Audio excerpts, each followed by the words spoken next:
जो भी हरिओम। तो आज अभी हम रिवाइज करेंगे स्वर योग को। ये दो नोस्टिल परमात्मा ने दिए, राइट नोस्टिल और लेफ्ट नोस्टिल। राइट हीटर है, सूर्य है, शिव है, शक्ति है, यमुना है, काला है, पुरुष है। और ये माँ है, पार्वती माँ है, लेफ्ट है, कूलर है, चंद्र का प्रतीक है, शरीर में शांति का प्रतीक है ना। ये गंगा है और ये यमुना है। जब ये दोनों, इसको कहते हैं हठ, ये हकार कहलाता है, ये ठकार कहलाता है। नोट करते रहिए, सब पहले बताया फिर भी नोट करते रहिए। इसको कहते हैं हकार, इसको कहते हैं ठकार। अकार माने सूर्य, ठकार माने चंद्र। अकार और ठकार जब बैलेंस हो जाते हैं तो सुषुम्ना में प्रवेश करते हैं। सुषुम्ना यहाँ से कनेक्टेड है, आपको पिक्चोरियल बताया था। मूलाधार से हमारी दोनों नाड़ियां चलती है, इस तरह से चलती है और यहाँ आकर के दोनों जुड़ जाती है। इसको कहते हैं त्रिवेणी, इसको कहते हैं संगम। जो बाहर का संगम आप नहाए अच्छी बात है, लेकिन आपके खुद के अंदर संगम है। दो नाड़ियां अलग अलग थी, द्वैत का भाव था, ये अलग और मैं अलग। यहाँ आके अद्वैत का भाव आ गया। तो बीच में क्या चल रही थी हमारी? सुषुम्ना। सुषुम्ना, ये दो नाड़ियां यहीं खत्म हो जाती है और सुषुम्ना आगे जाती है, जिसको हम, इसको कहते हैं भ्रकुटी महल और इसको कहते हैं 10वां द्वार। और ये है पर एंटीना हमारा, ये हमारा एंटीना डिस्क है। ये परमात्मा से, तत्व से जुड़ जाती है। जैसे हमने ओमकार ओमकार ओमकार की ध्वनि किया, जैसे तो ब्रह्मांडी ध्वनि क्या है हमारी? वो ओमकार है। तो सेम फ्रीक्वेंसी एक दूसरे को कैच करती है, उसको कहते हैं रिजोनेंस ऑफ फ्रीक्वेंसी। जैसे पतंजलि महाराज समझाते हैं, पतंजलि और योग और सांख्य ये ईश्वर के क्रिएटर रूप को नहीं मानते हैं, है ना। वो कहते हैं क्लेश कर्म विपाका से अपरामृष्ट पुरुष विशेष ईश्वर। पतंजलि योग सूत्र का पहले अध्याय का 24वां श्लोक, ठीक है ना, कि आप ही ईश्वर है, तत्वमसि सब प्रज्ञानम ब्रह्म, अहम ब्रह्मास्मि, सोहम, आई एम दैट। ये मेरा लक्ष्य है, ठीक है ना, ये मेरे जीवन बनने का लक्ष्य है, ठीक है ना। तो अब करें क्या? तो पतंजलि महाराज को कहते हैं कि अब करें क्या, उपाय बताइए। तो 27वें श्लोक में पतंजलि कहते हैं तस्य वाचक प्रणव। ये ओमकार है, ये ईश्वर का बोधक नाम, it represents to God, it's the calling bell of God. अच्छा, तो क्या करें? इसका मंदिर बनाए, घंटा बजाए, पूजा करें? No no no no. तद 28वें में कहते हैं तद जप, नोट करिए, समझिए अच्छी तरह से। तद जप, तद अर्थ भावनम, उसको जपिए रिपीटेडली, ओम ओम ओम। तद, उसके अर्थ को समझिए भावना के साथ में। जैसे मैंने आपको कहा, नींबू को महसूस कीजिए, 2 बूंदे आपने जीभ पे डाल दी, मुंह में पानी आ गया, नींबू कहाँ डाला? विचार से डाला। तो उसको भाव के साथ में महसूस कर। तद जप, तद अर्थ भावनम। वो पूरे विराट में, जर्रे में, आकाश में, अंतरिक्ष में, सूर्य में, पृथ्वी में, सब में जो साउंड है ना, वो ओम है। हमारा एक एक ऑर्गन की जो साउंड है, हमारे अंदर का जो कम्युनिकेशन है, ओम ओम ओम ओम ओम। तो जब इस इंस्ट्रूमेंट को हम ओम ओम ओम ओम ओम करते हैं, तो ये फ्रीक्वेंसी और परमात्मा की फ्रीक्वेंसी सिंक्रोनाइज हो जाती है। जो हमारा पुराना रेडियो होता था, उससे हम ऐसे स्टेशन सेट करते थे, 31 बैंड, 41 बैंड, 25, जैसे सेट करते थे, वो फ्रीक्वेंसी कहीं से भी होती थी, रेडियो कैच कर लेता था। आज के युग में आपके पास में रिमोट का एंटीना है, जो फ्रीक्वेंसी यहाँ पे सेट करते हो, वो फ्रीक्वेंसी वर्ल्ड में कहीं पे भी आपका मौजा कैच कर लेता है, ठीक है ना। तो ये जो फ्रीक्वेंसी है, वो ओमकार की वो कैच कर लेता है और एक साधारण सा आदमी नरेंद्र विवेकानंद बन जाता है और बाबा रामदेव बन जाता है। न कोई चेहरा है, न कोई मोहरा है, न कोई एजुकेशन है, न जैक है, न चेक है, न कोई घर में पढ़ा लिखा कुछ भी नहीं है, कोई बिरादरी वगैरह का कुछ भी नहीं, गांव का कुछ भी नहीं। और आज करोड़ों को प्रेरित करता है, किस लिए? उस सिंक्रोनाइजेशन से। और जो नदियां अपने सोर्स से जुड़ी रहती है, उसको हम कहते हैं 12 मासी नदी। वो 12 मास चलने वाली। एक तो होती बरसाती नदी, पानी बरसा, थोड़ी मालूम पड़ा, पानी गया, वो भी सूख गई।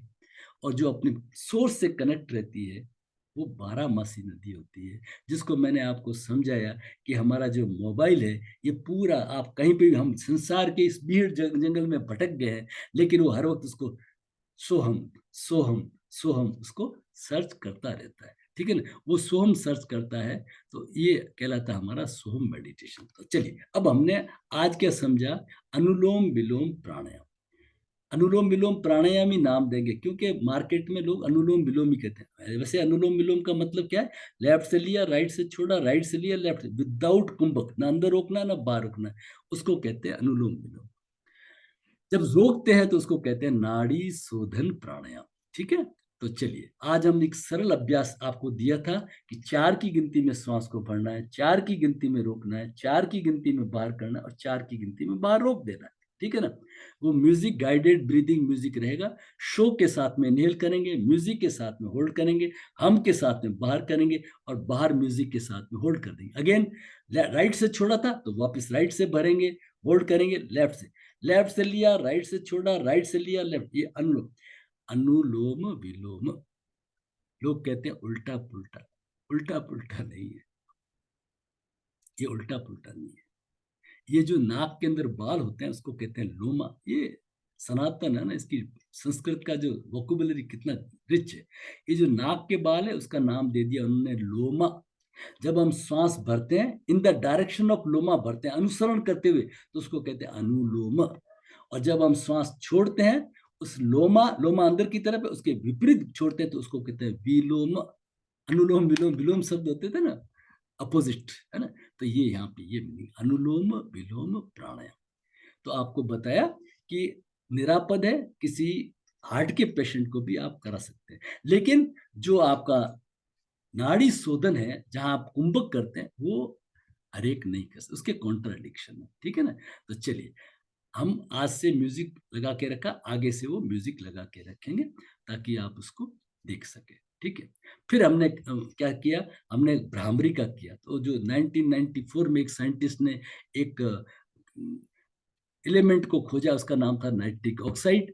ठीक है ना? तो उसने बताया नाइट्रिक ऑक्साइड एक ऐसा मॉलिक्यूल है जो एंटी फंगल है, एंटी बैक्टीरियल है, एंटी वायरल है। ठीक है ना? और हमारी जो नस नाड़ियां हैं, है ना, उस नस नाड़ियों में, आर्टरीज वेन्स में जो खून चलता है अंदर से, उसको नियमित निर्बाध चलने में जो मदद करता है, उसका नाम है एनो। नाइट्रिक ऑक्साइड मॉलिक्यूल है। ये नाइट्रिक ऑक्साइड ही क्लॉट नहीं बनने देता है। ठीक है ना? ये नाइट्रिक ऑक्साइड ही बैक्टीरिया, तो ये कहाँ बनते हैं? ये हमारे जो साइनसेस है यहाँ पे बनते हैं। ठीक है? और वैसे प्रकृति में भी है, पुदीने में है, पालक में है, चकुंदर में है, काफी चीजों में, लेकिन ये यहाँ पे बनते हैं। तो उसको बनाने का तरीका बताया कि बताइए क्या बने। वो बोले 130 हर्ट्ज की फ्रिक्वेंसी साइकिल, इस तरह से साइकिल होती है, तो 130 हर्ट्ज की साइकिल अगर आप ध्वनि पैदा करेंगे तो उसके लिए हमने बनाया षणमुखी मुद्रा। सभी लोग करिए और समझ जाइए। ये जो मेरी फर्स्ट फिंगर है, ये सही तरीका है। काफी लोग इसको ऐसे करते हैं, ऐसा नहीं है। ये यहाँ पे हमारा फ्रंटल साइनसिस है, ये हमारा इथेमॉइड साइनसिस है ना? तो हमने जो हमारी इंडेक्स फिंगर है उसको यहाँ पे रखा। ये मेरी रिंग फिंगर है, ये मेरी मिडिल फिंगर है, सबसे बड़ी वाली। ये आंखों की जड़ में दबाना नहीं, हल्के से स्पर्श करना है, सेंसेशन आना चाहिए। और मेरी रिंग फिंगर है, ये नासिका के पास में। हाथों को थोड़ा मोड़ लिया इस तरह से ताकि आप कर सके, और कानों को फिर हम बंद कर देते हैं। तो कुछ इसको षणमुखी को 6 गेट कहते हैं, कुछ 7 गेट कहते हैं, जो भी कहे। ये जो द्वार है हमारे, ये बंद हो जाते हैं और फिर हम उसका भ्रामरी का उच्चारण करते हैं। भ्रामरी करने से क्या होता है, आपने ये समझा है ना पहले, कि सारा खेल श्वास और आयुष का है। ठीक है ना? तो हमारी जो श्वास हम लेते हैं नॉर्मल 12 से 15 श्वास पर मिनट लेते हैं, लेकिन जब हम भ्रामरी जोड़ देते हैं, श्वास को भरा,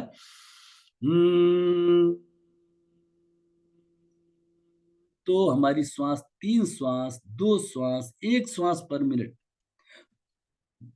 2 मिनट में 1 श्वास, ऐसी स्थिति में धीरे धीरे आ जाती है। तो जितनी जितनी हमारी श्वास की लंबाई हमारी बढ़ेगी, श्वास की लंबाई इन सेंटीमीटर नहीं, इस चीज को फिर थोड़ा और समझ लेना, श्वास की लंबाई इन सेंटीमीटर नहीं है, श्वास की लंबाई इन सेकंड। इस चीज को अच्छी तरह समझ लेना, मतलब श्वास ऐसे आ रही है स्लो, पता ही नहीं चले। ठीक है ना? तो आज हम शिव सूर्योदय के अनुसार श्लोक नंबर 221 और 225 नोट करते रहिए। शिव सूर्योदय का श्लोक नंबर 221 और 225 बहुत ही इंपॉर्टेंट श्लोक है, उसके ऊपर अभी हम चर्चा करेंगे। पहले मैं आपको छोटी सी कहानी सुना देता हूँ, पहले इसको यही समाप्त कर दे ताकि और टुकड़ा हो जाए इसका।